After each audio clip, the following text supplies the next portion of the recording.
Okay, I'm super pumped to have Austin Federa, Head of Strategy at Solana Foundation, on today. We're going to chat all things Foundation, Solana, what he's excited for, what's been going on in the community lately, and just really diving in. So, welcome onto the pod, Austin.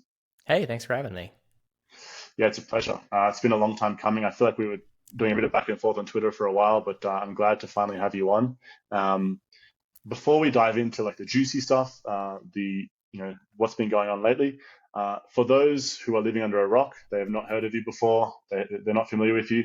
Could you give the people just a brief like potted history about how you came into crypto, Solana Foundation, and all that?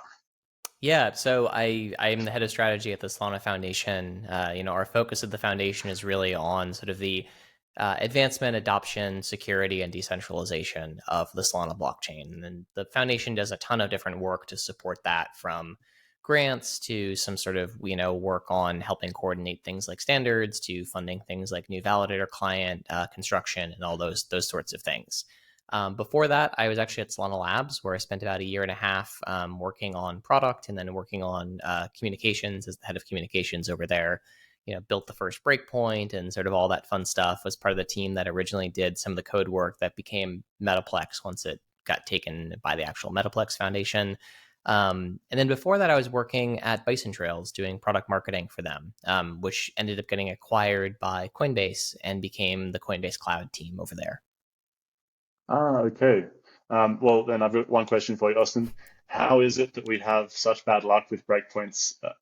After every breakpoint, there's some kind of terrible news. Please tell me that it's third time lucky, and this year we have no disastrous news after breakpoint. I keep trying. Like, there's a joke around SALT conferences as well. That there's always something bad that happens around SALT conferences.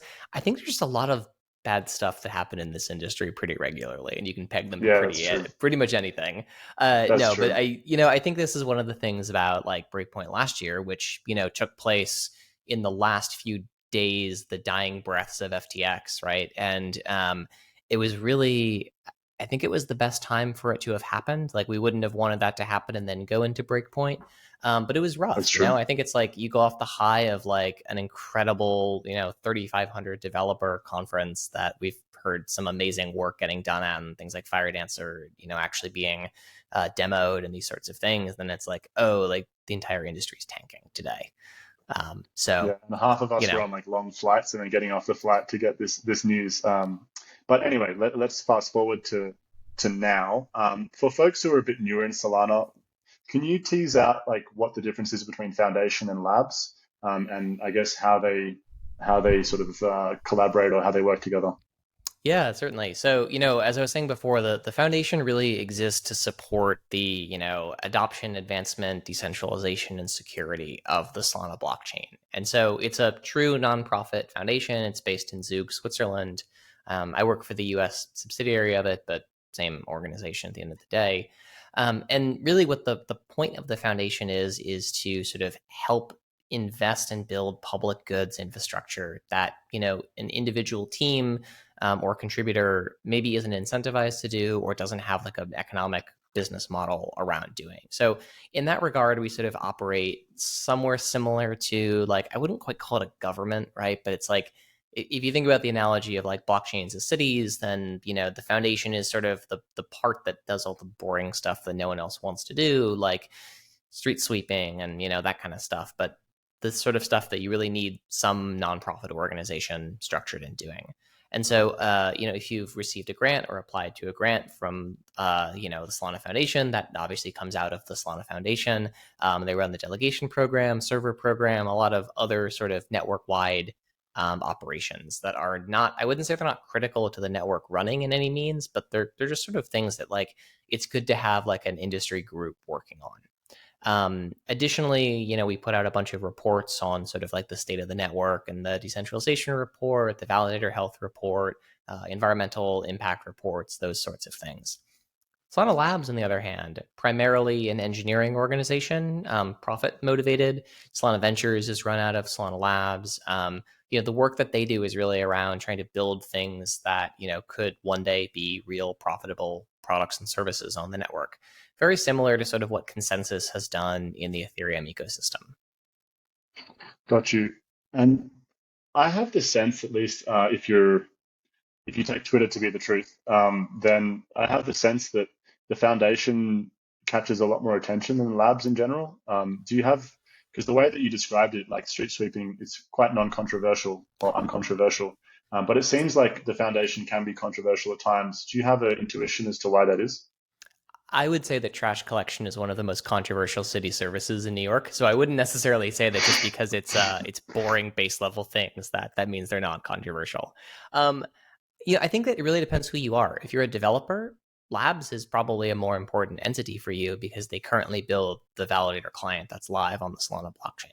So changes that are made, if you're submitting PRs to improve code base, that's largely Solana Labs as one of the core contributor teams. Mango's another core contributor team. Jump's another core contributor team. Jito's another core contributor team. But you know, it's folks of these organizations that are sort of involved in that code review process. Foundation is not really involved in that code review process at all. So it really depends kind of what type of user you are, whether you're a developer, whether you're building like an NFT project, and sort of where you're sort of looking at that space. But Foundation is not a democracy, right? This is not, it's not run as a democracy. It's run as a nonprofit organization that has a hierarchical structure to some extent. It's a largely flat organization, but there's goals and objectives that we at the foundation are trying to accomplish. And that brings me to another point, which kind of, I think, came into focus with some of the stuff that was going on in the US around, the SEC. And that was kind of, I have the sense that in the community, there's a wish that the foundation would like take a stronger grasp, or I don't know, push things harder, or like take more control. But then on the other side, we also want the ecosystem to grow by itself, or not by itself, but to kind of develop itself and contribute, and stand on its own 2 feet, I guess you could say. So how do you walk that fine line between like growing the community to be self-sufficient, but not taking too much control that like, the community just kind of rests on its laurels and waits for foundation to do something? Yeah, I mean, this is, I think, one of the more interesting and sometimes controversial pieces that I hear on this is like, so if we kind of start from the beginning, the foundation like is not gatekeeping any one or any entity in the space, right? Solana is a permissionless open network that anyone can deploy code on and build on. You don't need to talk to anyone at labs. You don't need to talk to anyone at foundation. Anyone could spin up a validator. And so from that perspective, like there's a little bit of an overemphasis on the foundation as someone do something, right? Like I think in any moment of crisis, the natural thing people do is they look around and they go like, who's flying this plane, right? What are we doing here? And the answer is Mm. all of us. It's a blockchain. It's not run by labs or foundation or Helios or Jump or anyone else. It's run by this whole collaborative ecosystem working together to do things. And so from that perspective, the idea that, oh, the foundation should be providing more, whatever, the it doesn't really hold water, right? Like the Ethereum ecosystem did not sort of rely on the Ethereum Foundation to make it what it is today. The Ethereum Foundation has a very small role in the Solana in the ecosystem of Ethereum today. If anything, Consensus had like a much stronger opinion of what that should be. But at the end of the day, like Consensus built a bunch of applications and products on top of the Ethereum network, and the Ethereum Foundation funded a bunch of research and a bunch of validator clients. And like that is the same work the Solana Foundation does. Um, my sense is there's a lot of people who are not necessarily involved in blockchain for the right reasons. Um, and that those people are particularly upset about decentralization. That in their view, they're not in it for an ability to change the world, an ability to build a fairer financial ecosystem, an ability to sort of remove a lot of the overhead and burden involved in engaging in the traditional financial ecosystem, or sort of break the tech company monopolies on social media or e-commerce or anything, right? They're in it for the token to go up, right? And like that's fine, right? You're welcome to be involved in any network for any reason, but from that perspective, it leads people down decisions of advocating for things that actually would be very destructive. Like one of the fun thought experiments I love to play is would Bitcoin be more or less valuable if it had a DAO? Mm. Just like straight up Bitcoin weighted voting. We don't need anything fancy. We don't need any smart contracts for this, but like through the DAO that, everyone who held Bitcoin could vote on, would that make Bitcoin more or less valuable? That's I wouldn't have the answer to that, but in general, Yeah. like, what's your intuition there? My intuition is it would make Bitcoin less valuable. That the Yeah, value of Bitcoin comes from the fact that it's not controlled, even controlled by a DAO, right? And so that is like a really big, important component of that. And, we'll see how this all plays out, right? But like at the end of the day, all of this stuff, when it's all coming together, the function of this is to build an ecosystem that is not reliant on any sort of centralized actors, and that includes anything like the foundation, right? The goal of the foundation is to, one of its many goals, right, but is to not exist in 10 years.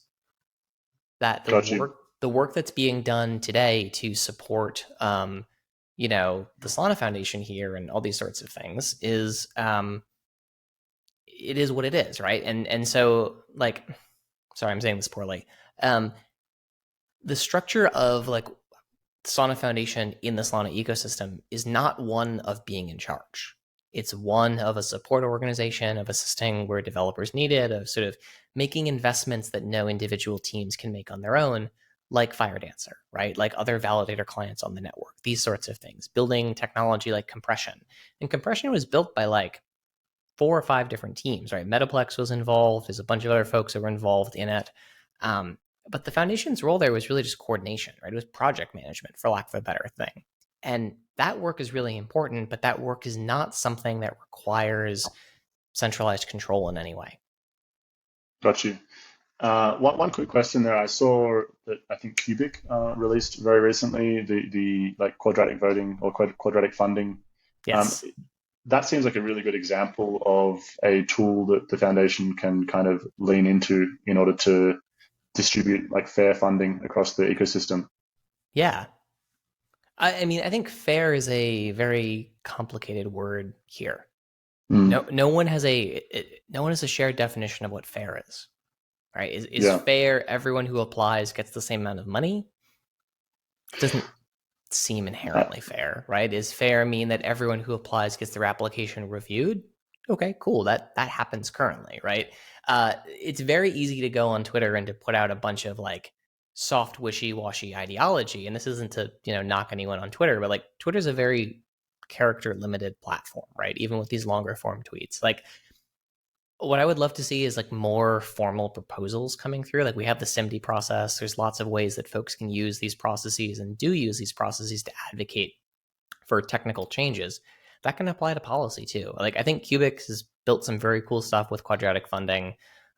We Super Team has their earn.superteam.fun as well, which is a whole bounty board for work and jobs and all those sorts of things as well.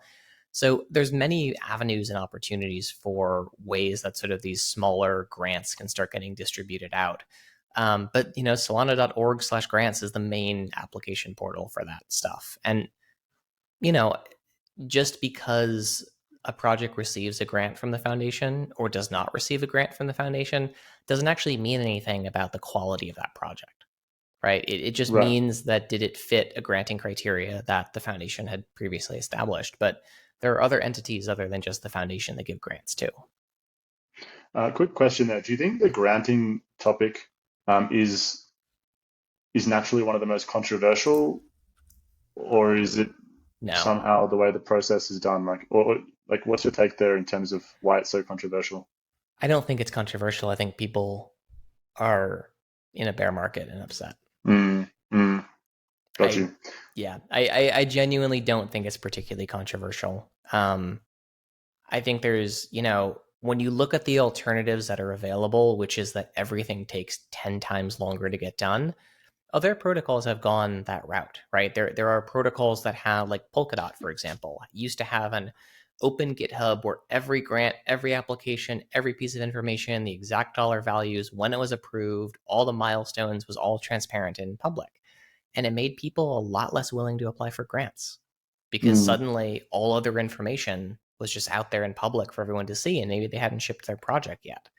So there's always this really, like strong tension where if a team comes to us and says, "Hey, we have a proposal for how to do something," do we say like, "Thank you for your initiative. We're going to take your project. We're going to actually RFP it out, and we're going to spend 4 months evaluating proposals from multiple teams to do exactly the thing you came to us and said you want to do"? That Yeah. doesn't seem good, right? Like all of the reasons that we think government is bloated and inefficient and can't get anything done and has all these rules and procedures, like I don't think recreating that in terms of a funding model for blockchains is the right answer to it. And so when people are usually asking for additional insights, the question is, on my mind, is usually like, what are you actually trying to accomplish here? Are you trying to audit every dollar the Solana Foundation has ever spent? Well, like, sorry, no, that's not. Yeah, like you're not going to see into the full books because that's just not how any nonprofit operates, right? You can't go to, what's the least controversial nonprofit I can think of? You can't go to the Red Cross and say like, "Hi, we'd like to see your entire accounting books." That's not how it's done, right? And so, from that perspective, that's sort of the way that we operate things at the foundation too. But if we added a bunch of process to this, it could take even longer to get grants approved or declined. Um, part of also the thing folks have to remember is there's about 70 people working at the Solana Foundation. There's about 2 people that are full time on grants, right?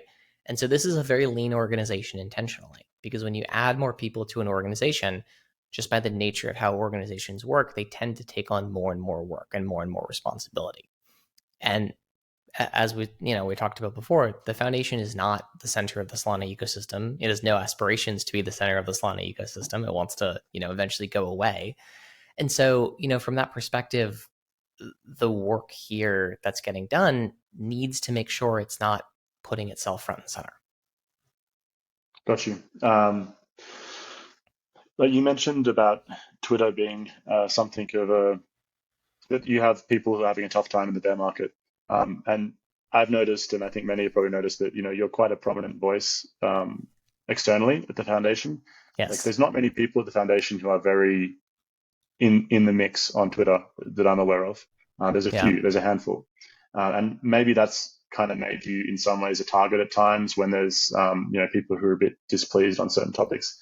Like, how challenging has that been to kind of be a bit of I don't think the whipping boy is the right Punching term, but bag. to kind of be the Yeah. face of the face of the anger, I guess, or the Look, there's a thing that folks will often say, which is like, you and Chase are like the only 2 people we see on Twitter. And obviously Toli's on Twitter a bunch too, but he totally doesn't work for the foundation. And I guess like the piece I always go back to is like, would you rather that all of the foundation employees were on Twitter all day and not getting any work done? Like, there is this trade-off, not to say like I don't do any work, but like, there's a trade-off between like performative work, which sometimes is real work on Twitter. Like, Twitter is really important. I meet a lot of people through Twitter. We hire a bunch of people through Twitter and through GitHub. These are platforms that are really important to meet people. The number of folks that like I have had a conversation with in Twitter DMs, and then like 6 months later, they're like, "Hey man, I just built a project and submitted it to the hackathon." And it's like, that's awesome. Like, did I do that? No. Did that conversation with me maybe encourage them 5% more to build something on Solana? Probably. And so from that perspective, like, Twitter's really important. It is also the world's smallest social media network. And so like we're spending a lot of time expanding past Twitter. I think the YouTube page is doing pretty well. The podcast that I host, Validated, it's getting a bunch of attention now, which is really fun. But we're going to start experimenting with things like TikTok and the Instagram Reels and Instagram in general and these other formats. But sort of back to your core question there, the answer is kind of no. Like, I've been in the Solana ecosystem for 2.5 years at this point. Like, I feel like I have a pretty good grasp of it and understand where things are in the ecosystem. I'm not worried if there's a angry NFT mob going after me on Twitter, it's going to put my job at jeopardy or anything like that. Like, I'm actually like very comfortable in that role of occasionally being the one that everyone yells at. Um, so, from that perspective, like, it can be rough sometimes, but at the same time, like, it's a bear market. yeah. Everyone is hurting, right? This is not something specific to the Solana ecosystem. Like, I know people who work for normal tech companies, they're mad, right? People I know who work for Netflix are mad. People I know who work for Google are mad. For Facebook are mad. Like, let alone like other types of organizations. So it's hard right now. Like, the macroeconomic situation is not great for most people, especially in sort of the Western world in the United States. And I get it, right? And so that's kind of the only thing you can do. Yeah, and I guess one other angle is at least people care.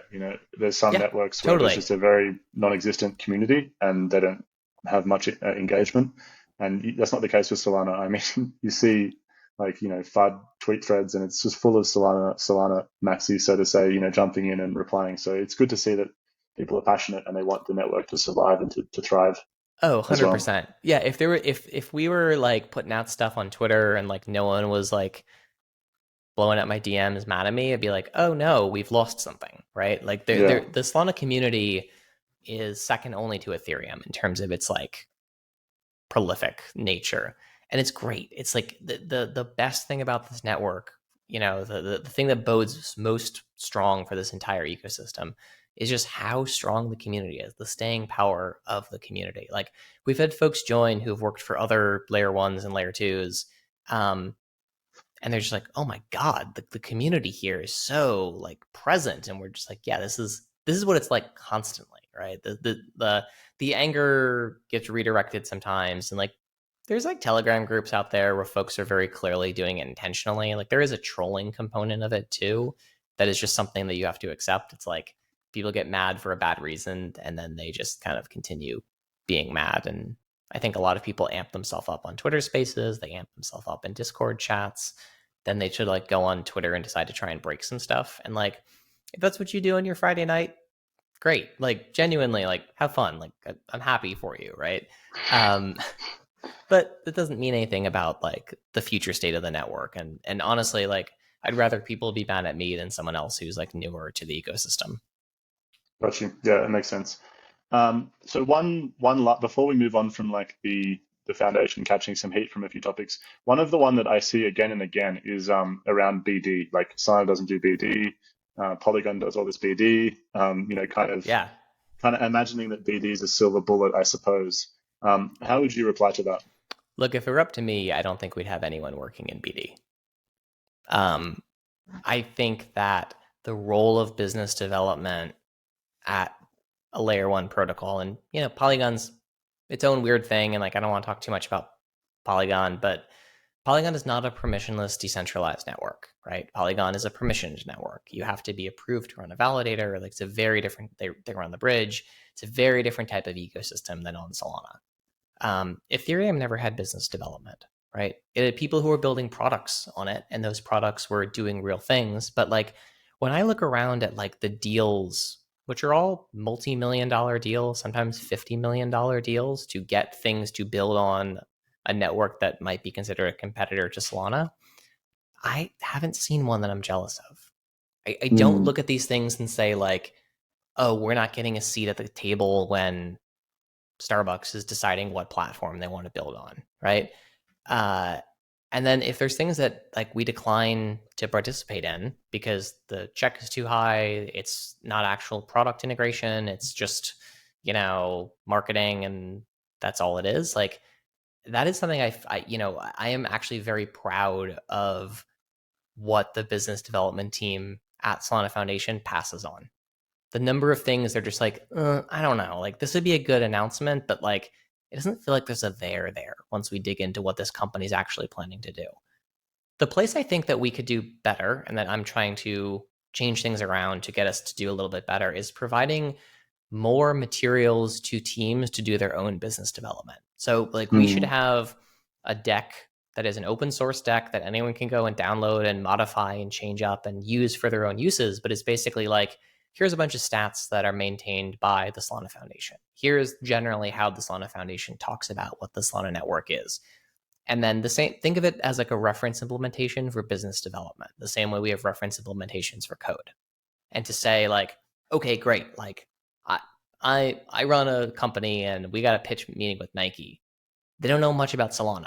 Like, you should be able to say like, I'm going to grab the deck from the Solana Foundation and I'll make some modifications to it. I'll do my own thing. I'll put my own logos on it or whatever. But like fundamentally, you shouldn't have to create your own pitch for Solana just to pitch your company to someone else.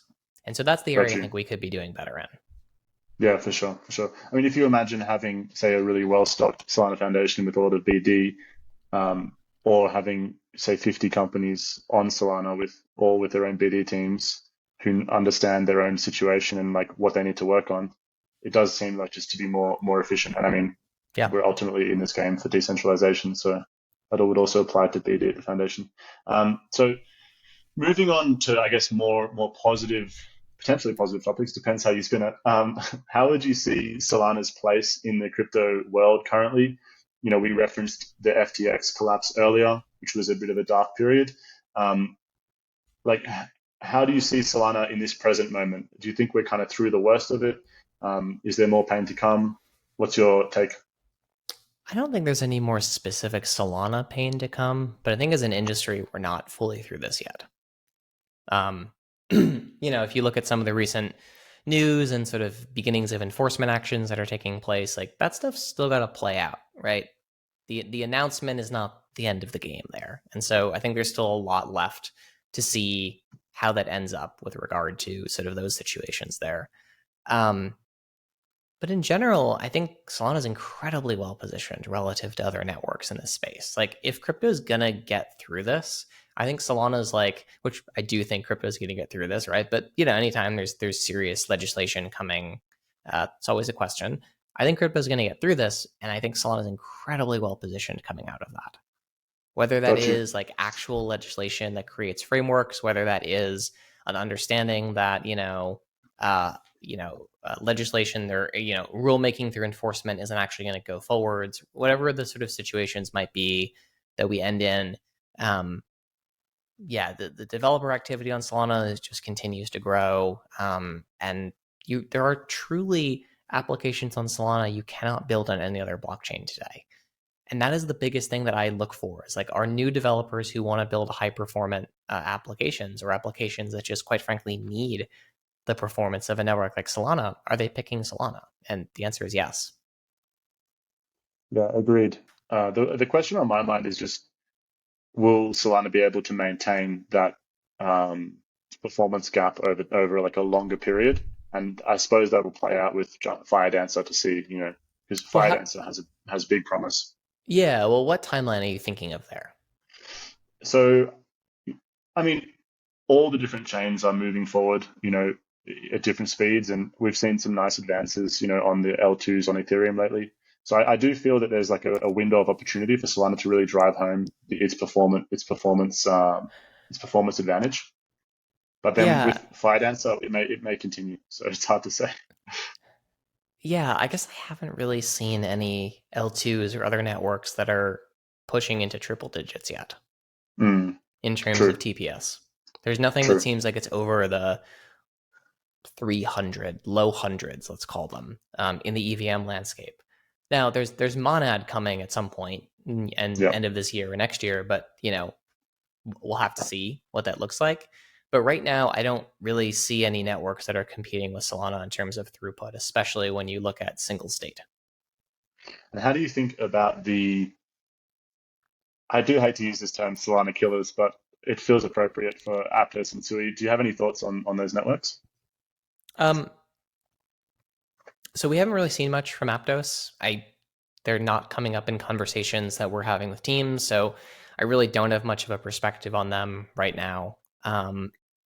For Sui, I mean, Sui's interesting, and like I mean, like, genuinely, it's technically interesting because it is the first network we've seen that has made intentional compromises to optimize for certain types of transactions over others, right? So he has a dual consensus mechanism. There's some stuff that go through typical slow consensus, and there's certain types of transactions that, if I'm trying to do something and I own all of the accounts I'm trying to talk to, right? Like, if I'm trying to send you an NFT or something along those lines, that actually can skip consensus. That just needs to change signature verification and broadcast out to the network. Um, That means regular consensus is slower, right? So SUI is probably going to be worse for DeFi, but it might be attractive for something like payments or some types of gaming. Um, that's interesting. Like, I don't know what that means for its success as a project. Like, we don't see developers choosing, SUI or Solana. I think mostly like they're building. If they're building on SUI, they're doing it for specific reasons that stuff can be built on SUI, right? But I think I always love networks that are taking a new bet on a new type of technology or doing something in a different way. So why I love networks like Arweave, right? Like Arweave is like not remotely a competitor to Solana at all. It's a decentralized storage network, and storage on Solana is actually quite expensive. But they're doing something different, and for me, that's very interesting. So I think we'll see. But all of these sort of like, if you want to use the term Solana killers, like I don't know if you can kill Solana at this point. Mm, Like after the yeah, last 2 years, like I don't know what could kill Solana if it survived all of this. Teflon Solana, indeed. Yeah, With regard to the tense environment for crypto in the US that we're seeing in like the last months, and I suppose it's been probably for a yeah. couple of years now, but coming to a head finally. Uh, do you have a take on that, and like how do you see that affecting Foundation or Labs moving forward? I don't really see it affecting Foundation or Labs because of the domains these companies operate in, right? Neither one's launching tokens or building DeFi products or something like that. It's just, contributors to open source code base and giving grants and those sorts of activities. So there's no plans that I'm aware of on Solana Labs to like move a bunch of folks overseas. And same with, Solana Foundation. We have employees all over the world. And I think this is where you'll see like, if there are new hires in business development, they're not going to be in the Western markets. They're going to be, we're going to probably have more people in Asia at the end of 2023 than we did at the beginning of 2023, like those sorts of things. So from that perspective, like I don't think it's a huge impact on Solana Labs or Solana Foundation. Um, but it is a really big impact on the United States. We're already seeing many crypto founders leaving. And they're usually application level, not network level, but they're leaving, and that's not good, right? Like that, just full stop. Like, I want competitive blockchain companies built in the United States. I want the best builders to be getting visas and immigrating to the United States and choosing this as the country to build their projects on. I can't imagine how many bad effects for the world it would have happened if the internet was not developed in the United States or Western Europe, right? If the culture of the internet had been one of a more authoritarian regime, that would have been bad for the entire internet, right? And so this is what I worry about in crypto too. Like pushing crypto offshore doesn't make anyone safer. Um, Addressing good legislation, coming up with good rules. Like right now, if you want to launch a crypto startup in the United States and you want to do anything that involves like tokens, it's basically a minimum of $1 million in legal fees. Compare that to the cost of starting a SaaS company. You need like $500 for Stripe to make you a corporation in Delaware. You need like a credit card you can put some AWS credits on, and like that's it, right? The cost of starting a company that is not crypto in the United States is so low, and that's why there's so many great startups that come out of the United States. It's become incredibly expensive to launch any sort of crypto company here, and so I think that's really sad to see. And I really hope we get to a place where like founders feel safe and comfortable building in the United States. Yeah, I mean it's actually impossible to imagine someone moving to the US to build a crypto company these days. I mean it just wouldn't happen, which is a real Yeah, shame to see. it's a real shame, Um, especially because like New York is still like kind of the crypto capital of the world right now, which is mm, wild. We're like yeah, the least friendly crypto state in a pretty unfriendly crypto country, but still here we are. yeah. Hopefully things move in a better direction. It seems like there's some little green shoots of good news coming, but yeah, we'll see how that progresses in the coming months. So let's just we're hitting time soon. I'm curious just to hear. You've mentioned a lot of things that make you positive about the Solana ecosystem, the Solana community.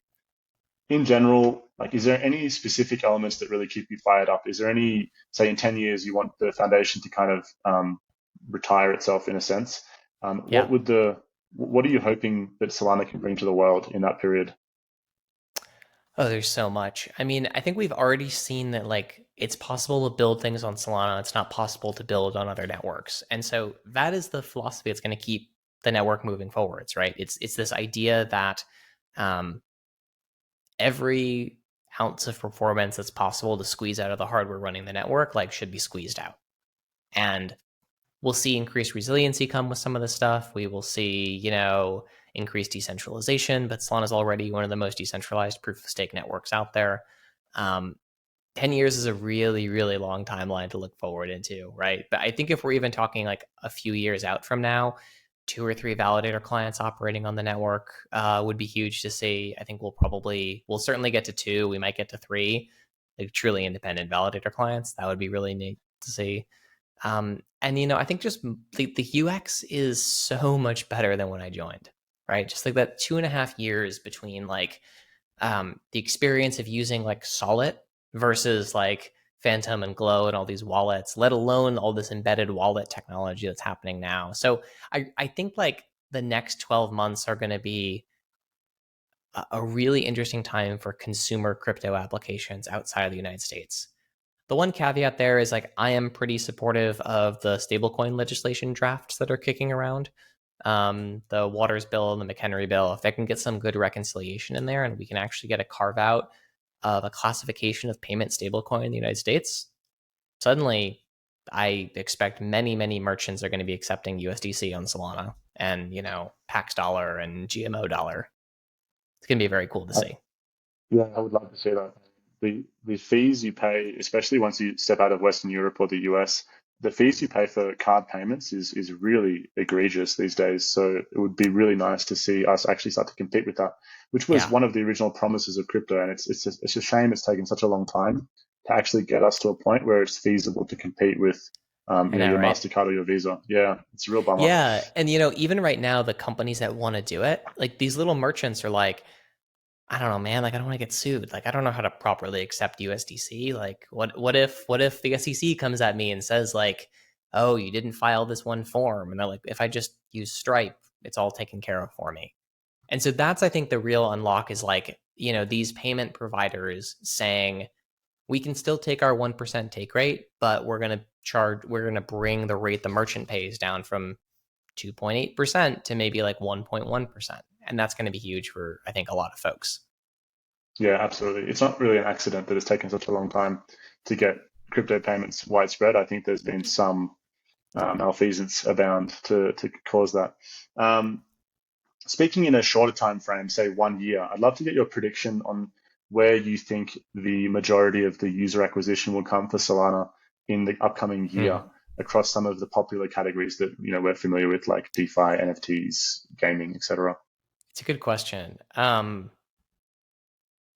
continue to remain hopeful for games, but I haven't really seen a ton of evidence yet that like games are actually bringing more users to any blockchain.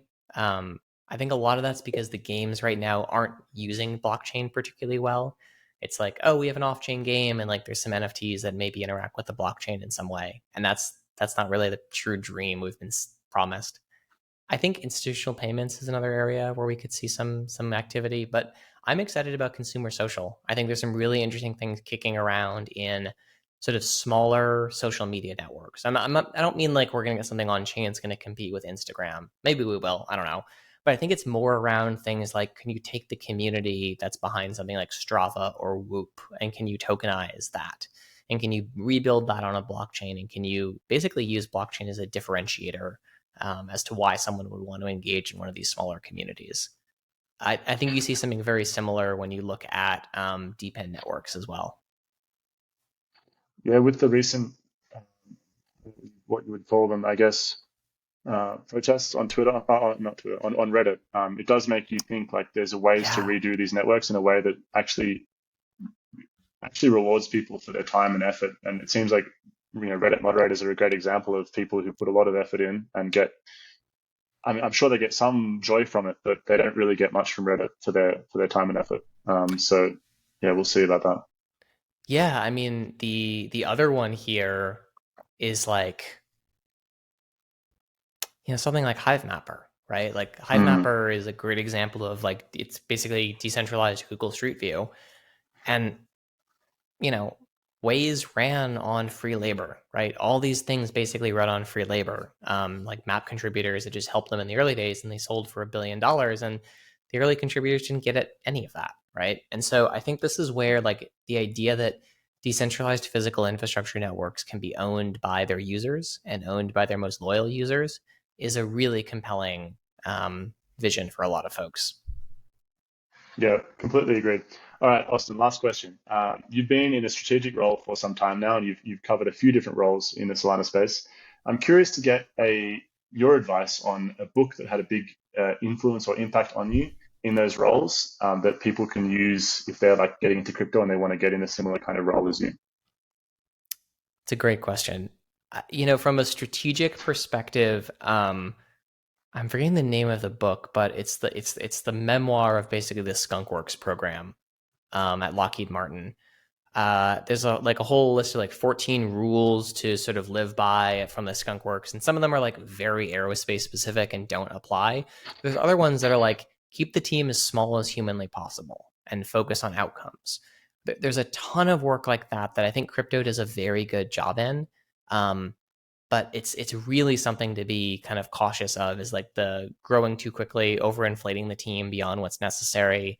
Um, keep things compartmentalized, make decisions, move quickly. I think that's a really good overview of that. The other one I'll say, which is like a different kind of strategic thinking, is I actually like am one of those like weirdos who enjoys reading like NTSB reports on like command and control failures. So like Okay. there's this is a book by Eric, I forget his last name, called Command and Control, which is all about nuclear accidents or near accidents and like the failures in command and control systems. And that's really good. I really like, it's one of those weird books that like actually helps you think through like how systemic failures occur. And so that's kind of one area that I really I think is very useful here. But like the biggest thing in any strategic role is like keep an open mind. Like, don't solidify yourself into thinking this is the right way or I know best. Like, most of the best ideas come from the Solana community. They don't come from the Solana Foundation. They don't come from Raj or Toli. They don't come from me. They come from breadcrumbs of ideas on Twitter, or that folks I meet at a hacker house or something like that. And those kick around for a while, and eventually that becomes something. Got you. Awesome. Yeah, I'll put them in the show notes for people to check out. Then thank you so much, Austin, for coming on and chatting with me. And di I was going to say dive deeping, but deep diving into the Solana Foundation, Solana ecosystem, what's been going on. Your take. It's been fascinating, and I'm very, very, very pumped for the breakpoint in Amsterdam, and I'll be keeping my fingers crossed that we have a stress-free 2 weeks after That's the for the hope. first time ever. Yes. Um, awesome. And yeah, thanks again, Austin, for coming on. It's been a real pleasure. Yeah. Thank you.